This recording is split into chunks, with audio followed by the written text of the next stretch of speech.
Hello there, ladies and gentlemen. Welcome. My name is Prophet, and today I'll bring you guys back into another episode of I Suck at Games.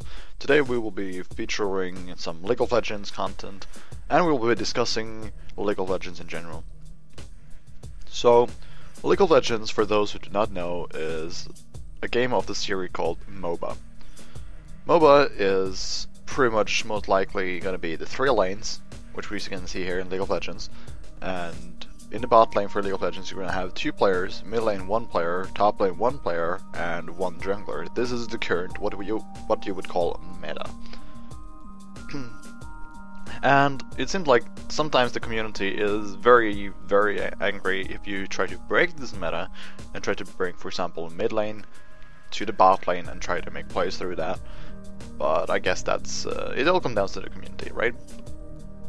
So first of all, let's say why has real League of Legends had such a huge breakthrough? Because right now, within what people would define as esports, League of Legends is sort of the leading game.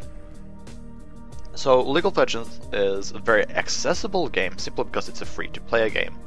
The referral system that Riot uses, the creators of League of Legends, is made so in a way that you want to play with your friends, you want to invite them, and like if you are the one to invite your friends, if I play this game and I just say, you know, guys, I have this game and come here and play with me, here, have a link, you can download it here, and suddenly like if they play with me, then I will get rewards for them playing and all of that, and which is really good. It's a very effective system. Dota has another way of doing it where you can only invite people through invitations you get on Steam or by buying the game. So it's made to look like it's a pay game, and you want to pay is like, should I pay for it? But then if your friend have played it once, like you can play it for 30 minutes and suddenly you will have like 20 codes in your inbox, right? So that system is also, it's very interesting. It's like, it makes it look exclusive, but then again it is not really exclusive. So League of Legends have the referral system and a way to sort of make people want to play more and more. And the operating way of Riot is that they will make money through skins and RP that people buy, and since they're like constantly releasing new content through either champions or skins or bundles even, people just want to buy more and more RP, which is sort of a money generator for Riot. And it's a really effective way because you can play the game without actually buying anything. So even for people who say that, you know, I'm gonna play this game and I'm not gonna pay anything because it's a free to play game, most of them are already drawn to paying by simply, if you play it for a bit of time, like if you actually invest time into it, you would want to pay. Because I mean, if say that I have spent 100 hours, say that you spent 100 hours playing the game or more, and you then it's like people start getting up with arguments to themselves, not everyone of course, but a lot of people do, that, you know, I've actually invested more time into this than I have in another game that I bought that cost like 40 euros. Maybe if I use 40 euros on this game, I would have like, yeah, that's just like any other game. So in the end, it becomes sort of like you have already paid for the game. But then again, everything in the game, it costs, like if you want everything in the game so far, it's gonna cost a lot more than any simple game that you buy. Because say that I go to the store and I buy myself a new, like, I buy a FIFA game. Say that. That's, I don't know if that's a good example or not. But unless I want to do like the ultimate team or whatever that's called, I have now I have the full content, right? But if you pay the same amount for League of Legends, you will not even have, you'll probably like be less than 1% of the total content of the game. So that way it's like a consistent progress where you want more and you buy more. And to keep it rolling like that, they are just able to get more and more money, and people are actually using the excuse to themselves like, No one, I mean, when you want to, if you want to buy some shit, like, don't get up with excuses to yourself. But I hear so many people be like, well, I have invested this many hours into it, and that's like 4 times what I've spent of normal games. That means that I can actually spend more money on the game. It's like, yeah, dude, just, if you want something, you can buy it. You don't need to get up with excuses for that. But yeah, that is not what we're talking about here today. Yeah. Dota 2 is also kind of interesting, Defensive Agent. Why has really not Dota like been a strike through? And I think everything comes down, as I mentioned, down to the fan base in general. Because League of Legends right now, it's a rather good and easily developed game. As you can see, everything it's very simple. It's very like, for example, in Dota, you have much less mana to use. You have much higher mechanical use. And games with high mechanics suddenly become less accessible for newer players because there is a lot more to learn, and like the learning curve is a lot higher and a lot steeper, I think that's the word, than you would see for example, League of Legends. Because take StarCraft for example. StarCraft is 70 to 80% mechanics and 20 to 30% game knowledge, right? It's very basic game knowledge. You just need to know what thing costs, how much energy things cost, what you need to do, like what does the different units do. It's very simple like that. And then you come to, for example, League of Legends, where the mechanics are only 20 to 30% because you have four buttons that you mainly need to press, then plus items and 2 summoner spells. So it's not that extremely many buttons that you need to do, and mechanically it's not that heavy. But then it comes down to game knowledge, knowing when you should, for example, flash, which is one of the summoner spells, to use it in either escape or escape or initiate, and then you have what spells to use in which situation. That comes, I think, sort of comes down to mechanics, but mainly like there's so many items in the game. There's so many abilities in the game. I'm gonna say abilities because not everything is spells. There's so many abilities, so many spells, so many items, whatever, right? So many champions in the game. And you need to keep a notion, you need to know everything about all of those champions to really become good at the game. But then again, you have the normals and you have the low what you would call ELO, which is your matchmaking ratio, where you can pretty much just play anything and you can have fun.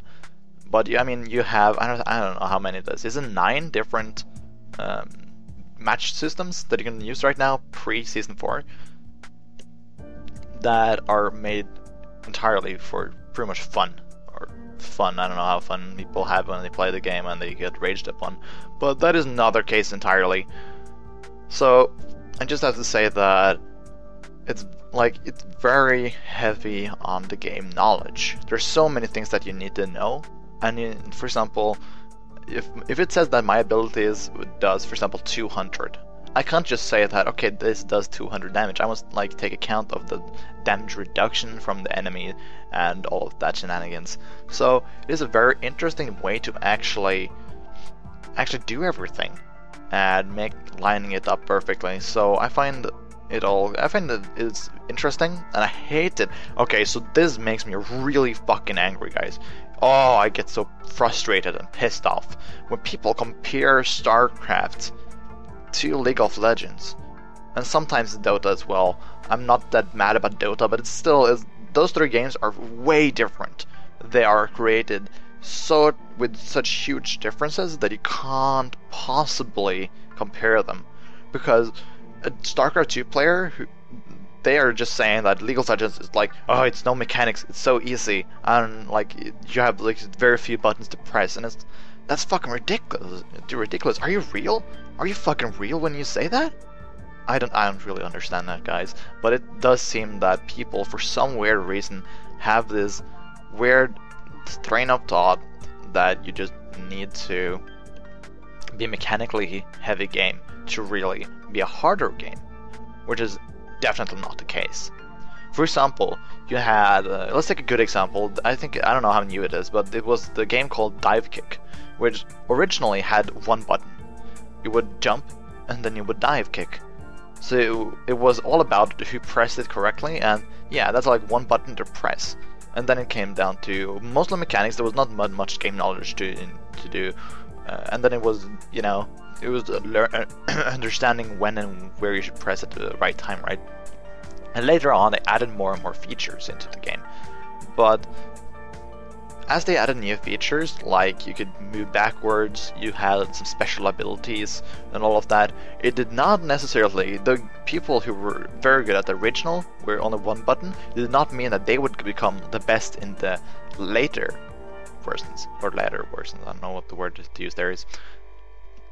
Simple because the game was different, the mechanics and the game knowledge changed, and that means that their knowledge of the game suddenly is not as important anymore, and there are other things that they need to focus on, which suddenly might fit some other players' playstyle a lot more.